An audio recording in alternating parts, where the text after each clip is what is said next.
Bonsoir, pourquoi le prix de la passion? Alors je vais répondre aujourd'hui sans détour. Quand l'artiste se tait, qui parle pour le peuple? Voilà la question que moi je vous retourne aujourd'hui. Parce que il y a des silences qui sont des choix. Et il y a des applaudissements qui deviennent des complicités en fait. Il y a des artistes qui, à force de vouloir plaire au pouvoir en place, finissent par oublier pourquoi ils ont choisi de faire l'art, pourquoi ils ont choisi de devenir artistes. Aujourd'hui, je ne viens pas faire de la politique parce que je ne suis pas un politicien. Je viens parler de culture, je viens parler de responsabilité. Parce que je suis convaincu d'une chose, d'une seule chose. Un artiste qui ne peut pas questionner son époque, finit simplement par devenir une décoration pour son époque. Et moi, je ne souhaite pas devenir une décoration pour mon époque parce que j'ai une voix et ma voix, elle doit porter. Je suis la mémoire. Le Cameroun est un pays extraordinairement riche.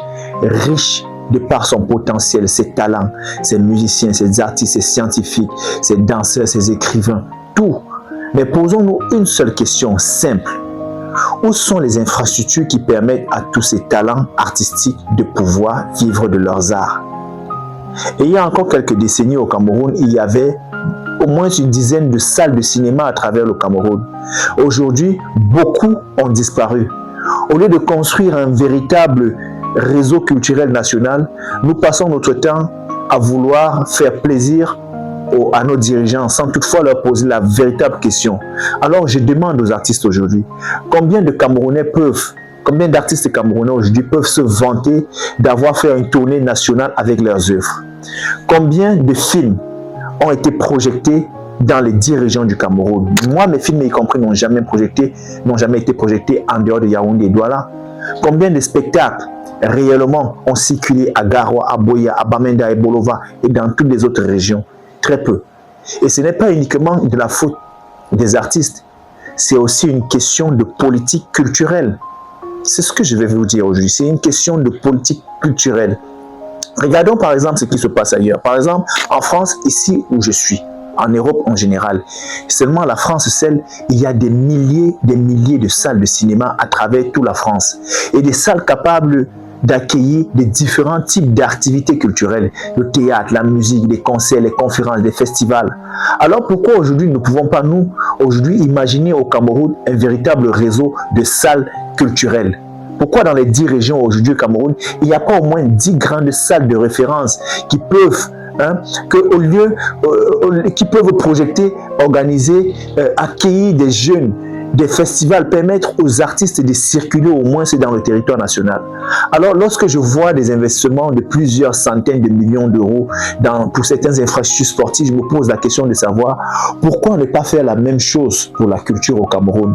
Je ne suis pas en train de combattre le sport parce que dans l'une de mes précédentes sorties, on pensait que j'étais en train de combattre le sport. Non, je suis pour une vision équilibrée du développement au Cameroun. Il faut équilibrer les ressources parce que la culture aussi crée des emplois. La culture aussi crée des richesses. La culture aussi peut représenter le secteur économique.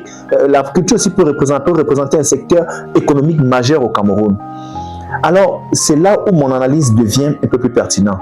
Parce que moi, par exemple, j'ai parfois l'impression que nous avons développé une forme de laxisme à l'égard de la culture au Cameroun.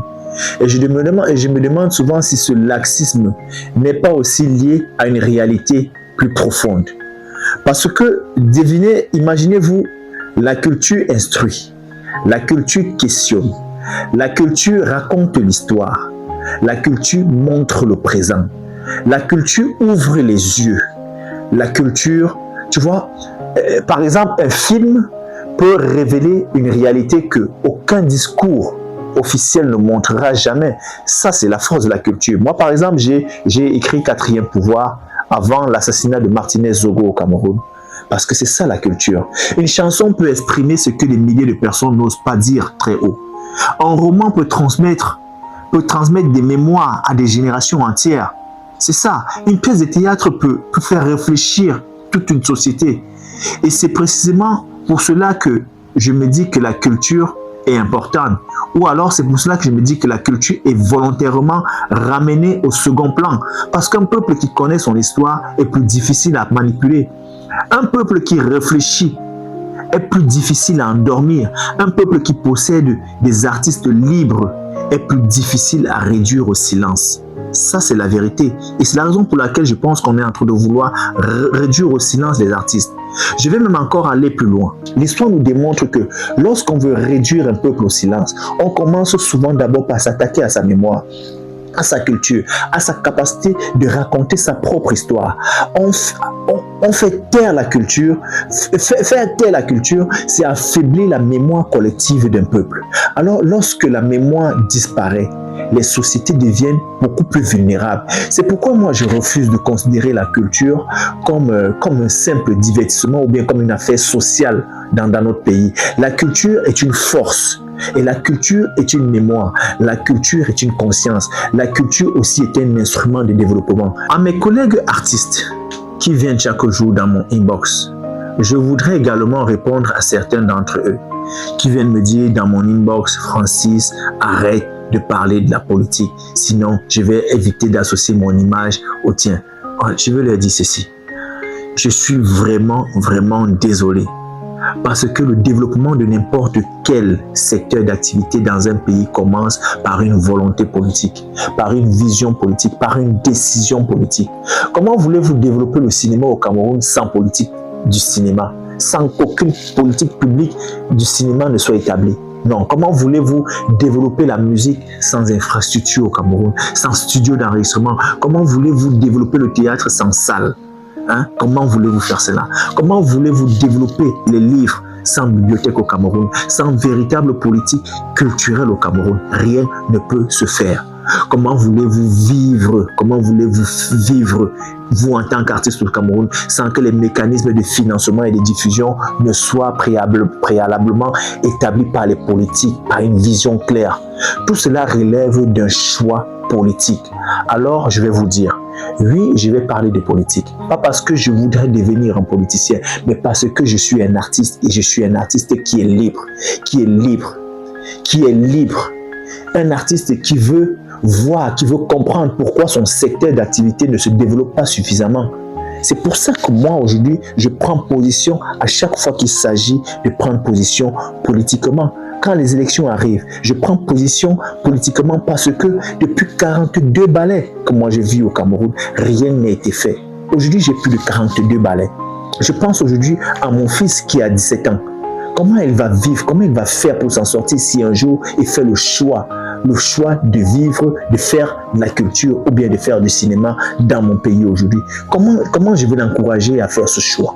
Et pourtant, c'est un choix, moi, que j'ai pris un jour dans ma vie, aujourd'hui, que je raconte à travers mon livre, un choix qui m'a éloigné de tous ceux qui me connaissaient, de tous ceux pour qui, tous ceux qui croyaient en moi, tous ceux qui pensaient que je pouvais devenir quelqu'un en pratiquant du cinéma au Cameroun. Pourquoi aujourd'hui je vais soutenir un gouvernement qui ne pense pas à mon secteur d'activité? Je vous dis, vous, cinéastes camerounais, artistes camerounais, pourquoi soutenez-vous un régime qui ne peut pas vous garantir au moins, c'est-à-dire une vie décente dans notre pays? Non. Et moi, je vous dis encore ce soir, arrêtez de me dire de ne plus parler de politique quand tout dans un État est une affaire de volonté politique.